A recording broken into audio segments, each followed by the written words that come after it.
we've got 3 items to take final action on in local government committee. And we will begin with a brief review of House Bill 2626. Thank you, Mr. Revisor.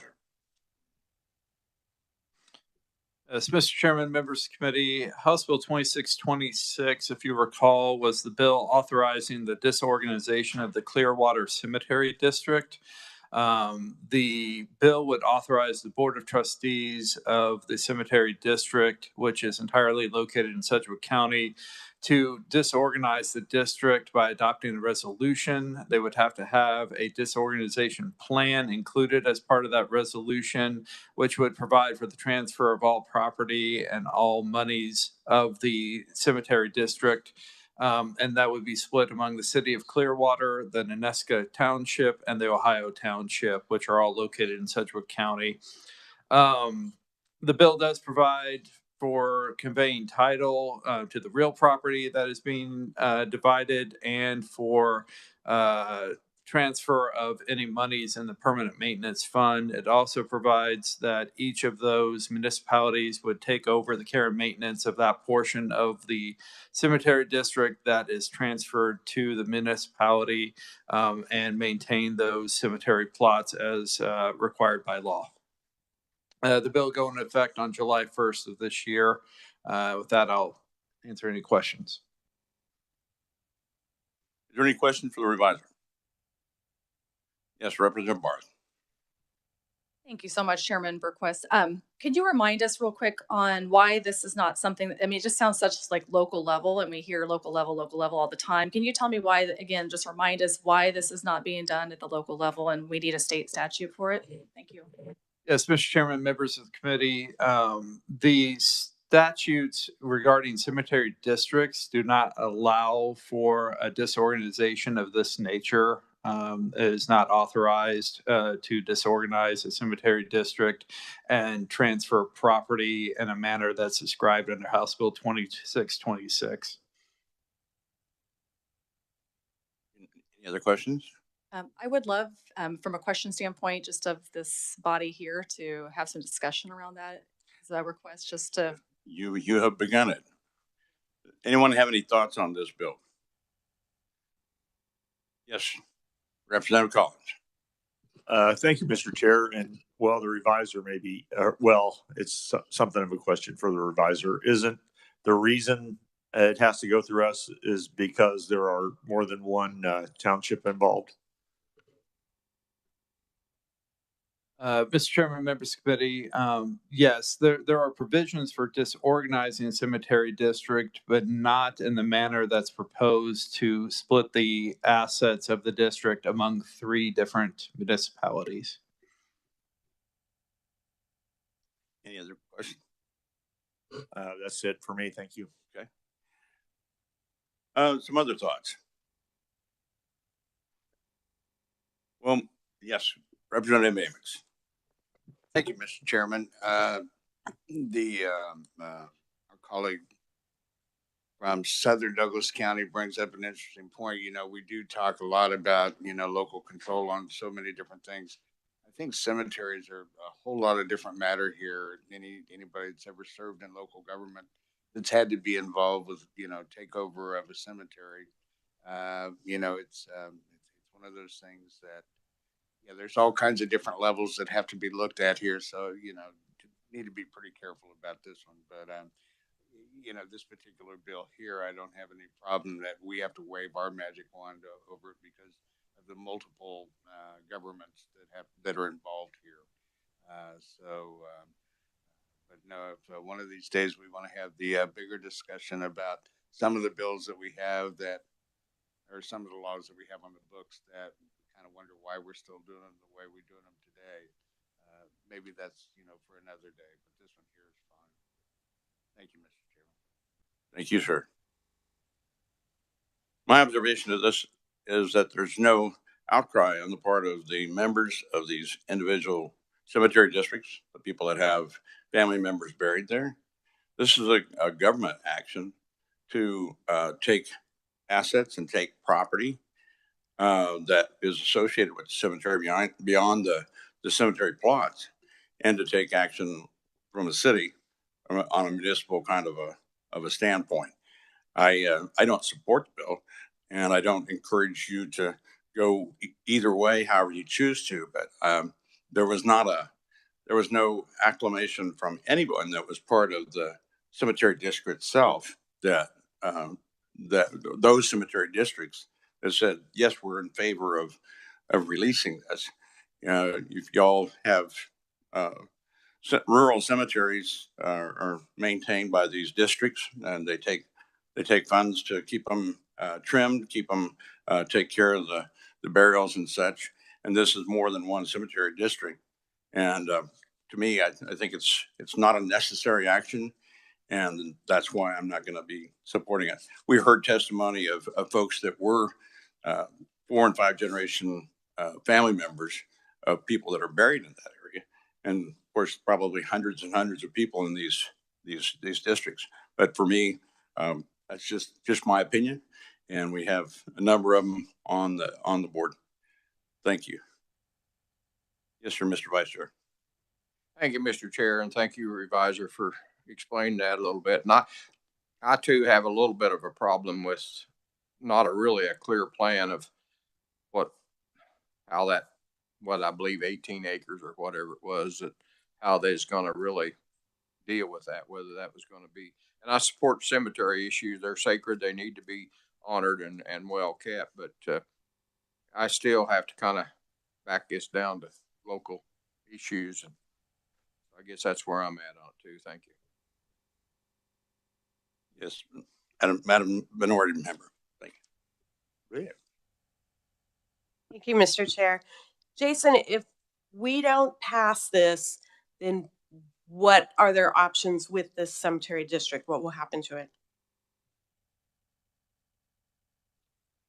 Mr. Chairman, members of the committee, the Board of Trustees would have to look at current state law options in terms of disorganizing the district if they felt that was the best plan moving forward for the cemetery district. Because I believe property extends into multiple municipalities, I'm not sure that the current statutory provisions are viable for the cemetery district at this point, but I would have to understand the unique situation of the Clearwater Cemetery District a little bit better to completely advise the committee on that. Yes, ma'am. So will the cemetery district have to keep maintaining the cemetery until something is done?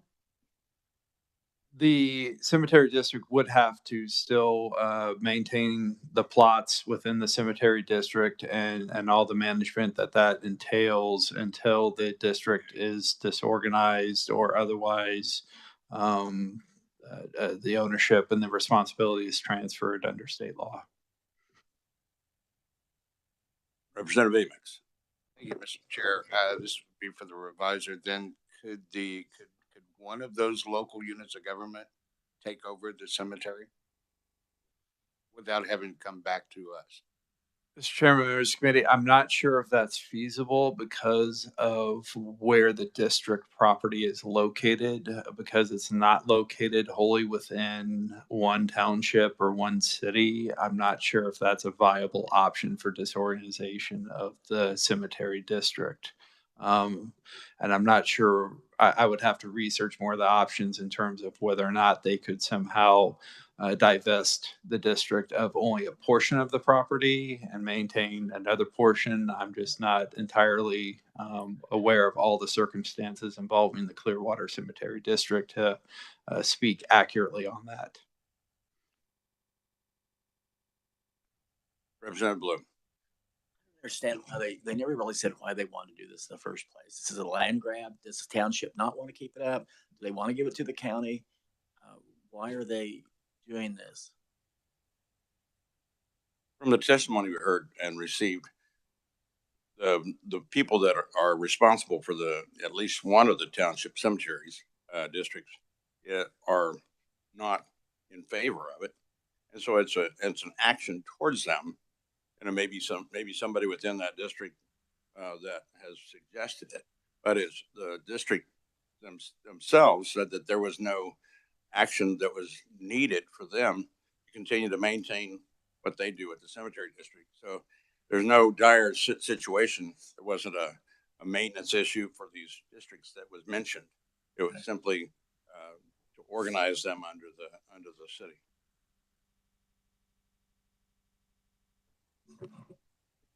Yes, ma'am. Thank you. My first instinct with things like this is to say, not my district, not my problem. This is a local issue. If the representative from that area has brought it forth, it's on that representative to answer to his people or her people, as if the bill continues. As I listen to more discussion and think about it more today, I wonder if a little more time and a little more talk at the local level might be more prudent. Yes, Representative Amos. Thank you, Mr. Chair. I have to agree with my ranking member. Your comments probably swayed me as much as anything. There may be more here than meets the eye. Obviously I don't live in that area, so I don't get to see what's going on.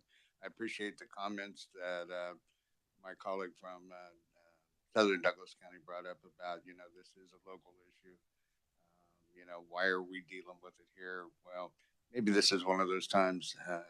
This is not the body that it should be at. This is something that should be handled at home. Because of your comments and ranking member and other members here, I guess I would rather see this handled, in the locale where it's at. So I guess I would support your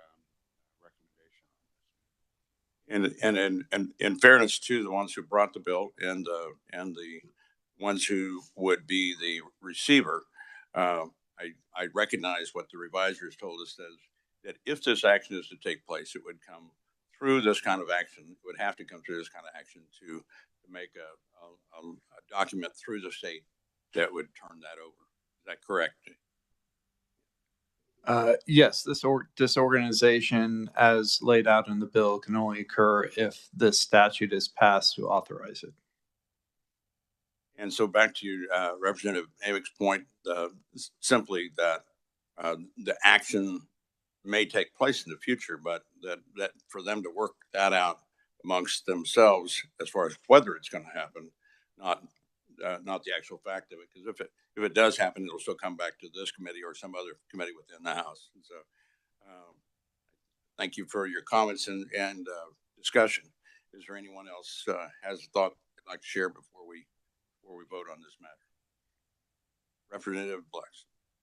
Thank you. I have a real similar situation in east of Arc City, Liberty Cemetery. It's actually in 2 townships, and the school district operates it. It was an old school land section, and it has been a nightmare. And I'm almost spooked with this legislation. If we pass something and put in statute, that we may open up a can of worms. And we've tried to work through that at local levels. And I have some constituents that have a lot of family members buried there. And in this case is where it's somewhat lack of maintenance.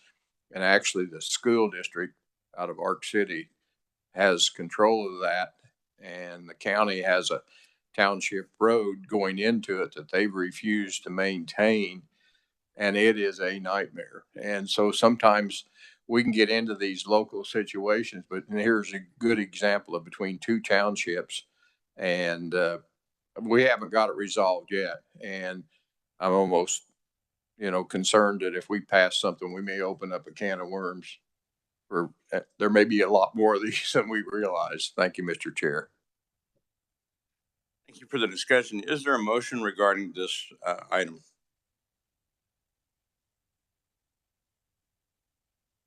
Mr. Vice Chair.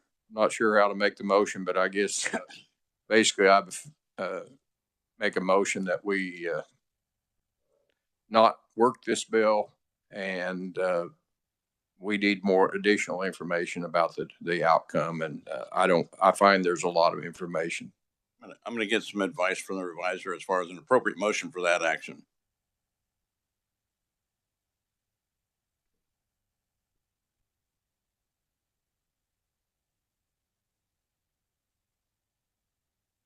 Go Okay, I'll withdraw that then. Thank you. And we've had a good amount of discussion this morning. I haven't heard any inclination towards a consensus or even an inclination to move on this bill. And so we will move forward. That will close that item. And we will move on to House Bill 2587, one we heard previously. And Mr. Revisor, if you will give us a brief. Yes. Mr. Chairman, members of the committee, House Bill 2587 was the bill pertaining to the Board of Directors of Drainage Districts. This would amend one statute that currently prohibits the board from meeting in a closed executive session.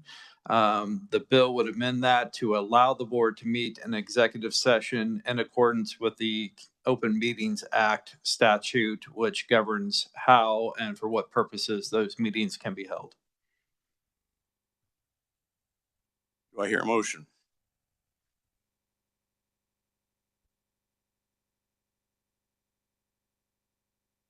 Mr. Chair, I move that we move House Bill 2587 out of this committee, favorable for passage.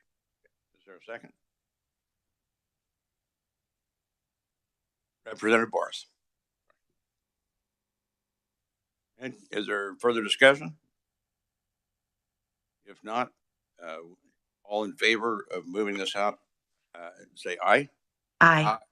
All opposed? Abstain, and it passes. House Bill 2661, and that is our last item for consideration, review of a bill previously heard. Mr. Revisor. As Mr. Chairman, members of the committee, House Bill 2661 is the bill that amended the statutes governing the election of Board of County Commissioners when there's a vacancy due to increasing the number of commissioner districts. This bill primarily removes the language in 19-203A that directed the governor to call an election or a special election to fill such vacancies, and instead inserts language that vacancies created when there is a new positions created for the board are to be filled at the next regularly held general election. And then there are provisions also added to that statute so as to prevent more than a simple majority of commissioners being elected at subsequent elections, and to ensure that boards of county commissioners are elected at even-numbered general elections and subsequent elections. And so that's the new language on page 3 of the bill. The other provisions in the bill are simply clean up some cross-references, internal cross-references, and other language that is not necessary with respect to those provisions. This would go into effect, on publication in the Kansas Register, which would occur before July 1st of this year. Questions for the revisor? Yes, Representative Amex. Thank you, Mr. Chair. A county that is like in the process now of they've had an election to change the number of people from 3 to 5. So in the next regular election, which will be this fall, they will add new members, specifically like in Douglas County. This bill won't stop that process. It's already in place or happening, correct? Mr. Chairman, members of the committee, if the board has already adopted the resolution and it's passed by the voters to add new positions to the Board of County Commissioners, and the election for those new positions has already been set under current law, then no, these provisions wouldn't impact those scenarios. This would be prospective only. Okay. Thank you, Mr. Chair. Representative Barth. Thank you, Chairman Berquist. I'm going to follow up a little bit on that as well. So I do support the changes to clean up and clear up the confusion around going from, a certain amount of commissioners to an additional amount of commissioners, as I think that is a problem that exists. I live specifically in Douglas County myself. Douglas County is one of those counties. Pottawatomie County is the other county that the representative brought this bill to address the issue that they're having. We voted as a majority to go from 3 to 5 county commissioners in Douglas County. It was an overwhelming amount. And so I think we need to do that. What the bill doesn't clean up and what we're not doing, that would probably be a future look at a future bill that I just want to kind of bring up here just for local counties and people that might be listening to this as effects in the future, is there are still issues that exist. So each county right now, when they do make this, when they have these elections, and there's an overwhelming majority that want for the elections to happen, especially in potentially a special election, that be addressed, whether that be in accordance with, and it has to be done with in accordance with the law as it is today, or we need to change that, one or the other. But it addresses the will of the body to have a special election. Right now, that goes to the county and the governor ultimately to have that decision. I know in Douglas County, there was a big interest to have that. And the reason why I know that is I attended these meetings in person. They held at I think it's called the Flory Barn or Flory building at the Douglas County 4-H fairgrounds. And there were over 100 people there. They split up into tables, had a working session. So just kind of an educational standpoint of what happened in Douglas County. What they did at that meeting was talk about the want for a special election as well as the district lines. So the second point I want to make is around addressing district lines and how that happens. They did an initial drawing of the 5 new districts and the new lines that they drew. They gave, I think it was 4 options. And of those, the body that was there, that these are just folks that came that are interested. This was the county, the city, everybody kind of putting this together. And they came up with kind of whiteboards at each of these working tables and working sessions. And they decided, here are the 2 we like best. Of those, neither one of those were picked. One of the current county commissioners picked a completely different district lines, which nobody agreed upon or had the opportunity to agree upon. So I would say as a secondary level of what we maybe need to do in the future in this committee here is to look at that, because I don't feel like that was the people's wish. I don't think that was fair to the people overall to not have a say in that last district line. So just to kind of give you guys an update on that, but I do support the changes in this bill. Thanks for listening to me. Thank you, Representative. Is there any other questions or comments before we vote, before we get a motion? Yes, Representative Lux. I'd like to report House Bill 2661 favorably for passage out of this committee. Is there a second? Seconded by Representative Bloom. And if there's no further discussion, all in favor of moving this bill out for 2661, say aye. Aye. All opposed? Abstain, and it passes. For consideration on Wednesday, if we are here, whoever's here and not in Kansas City on Wednesday, which I don't presume there's any reason to be in Kansas City, but House Bill 2268 and House Bill 2493 will be in consideration for hearing, and we'll maybe take possible action on those. At least on Monday, we'll be considering House Bill 2733 and 2734. And if there are any other bills that I find that we need to place there, and then those will, by necessity, those will have to be acted on or not on Monday for them to be finalized. So is there any other questions or thoughts before we close the meeting? Yes, sir. 2733 and 2734. Thank you for your consideration, and this meeting is adjourned.